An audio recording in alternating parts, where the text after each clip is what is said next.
Hello, I'm on my adventure again, and today I'm at Standlow, just outside of Kniveton in Derbyshire. Today I'm visiting two barrows in the middle of a field. Let's send the drone up and see what it can give us. The two bowl barrows on Standlow are situated next to a quarry containing a lead rake's entrance. The land on which the barrows are situated is a king's field. That is an area in which the right to mine lead is exclusively that of a crown. The two barrows are joined by a linear earthwork. This earthwork is not yet fully understood, though one interpretation is that it is part of a boundary bank on the northern limit of a king's field. During a partial excavation of one of the barrows by Lucas and Carrington in 1869, several finds were made that date the barrow to the Bronze Age. These include a pottery urn, an amber ring, a stone axe, and a bronze 3-riveted dagger with an ivory pommel. Crop marks can also be seen in this area. However, on this day I could not find them. This form of round barrow would have been used as a funerary monument. They occur either in isolation or grouped as cemeteries, and often acted as a focus for burials in later periods.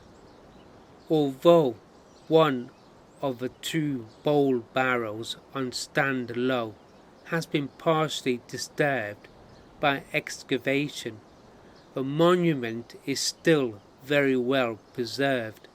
It contains significant archaeological remains, both inside the mounds and also between them, where the later earthbank will have preserved the edges of the barrows and any deposits linking the two. I've just walked up here from Standlow Barrow, and what a beautiful landscape it is. I'm just overlooking the hills and the dales, and I've forgotten to mention that I'm at Wigber Low. This site is a multi-phase site with a possible Neolithic settlement underlying the cairn. Though disturbed by 19th century excavators, the cairn appears to contain both inhumations and cremations. The former may have been exposed on a cairn before burial. There is some evidence of Iron Age and Roman occupation of the site. Pottery and coins were found. The Anglo-Saxons also used this site to bury their dead. Sheffield University had a dig at this site in the 1990s, where new weapons and jewellery were found. Apart from the usual spears, a sword was buried with one of the men, indicating that he was a high status. The variation in the quality of the burial goods suggests that this is a family burial comprising the heads of the households and their retainers. Archaeologically, this site is important as it's the first barrow found in Derbyshire to have an excavation platform. This stone platform is where the Bronze Age people left their dead exposed to the air to be devoured by the birds of prey before the bones of the deceased were buried. This is an exceptional example of a stage in what is increasingly perceived to be the complex ritual of burial in the 2nd millennium BC. This reminds me of the Tower of Silences in Iran.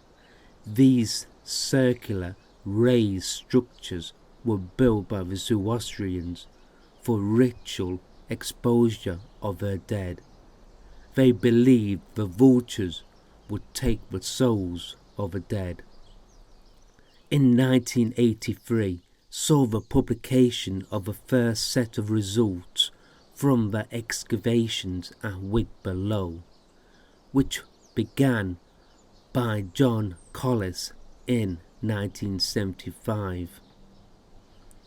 Tactically, the excavation introduced a new level of investigation into works in the Peak District, incorporating geophysical surveys, three-dimensional recordings, computer-based records, and so on.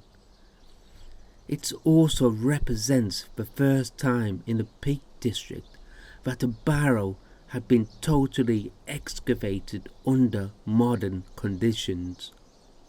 Such an excavation strategy represents an acceptance that small holes dug in barrows are unacceptable. I highly recommend a walk from Standlow Barrow to Wigber Low. Remember, look over the hills and the dales to really appreciate why this was a chosen spot.